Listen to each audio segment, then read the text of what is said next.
Jeden віршик такий дуже актуальний, март місяць 19-го року. Вчора ще закінчив.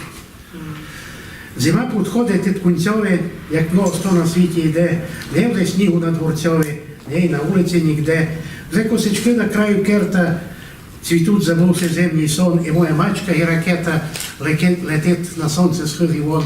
Уходять зону на городи, запланувати де і як, на днях за файної погоди вже посіяти бурак. Не буде морков, не петруска, чим бризкати породички, пасулю вони з'їла муска, такі весінні в них гадки. Сусідська гною дасть Маріка, а колорадських чорт не взяв, і як би гризти чоловіка, бо помало арсував. А пахне, і все запланувавши. В Фейсбуці бесіди ведуть про рейтинг пороха упавши і то, що скоро му капут. Про те, що Тимошенко Юлі має файно було із косов, забиті начисто цибулі і стине кави під рукою. Зеленський голову се мече, кипить до вибору азарт і задай потятко щебече про романтичний місяць март. Передивись,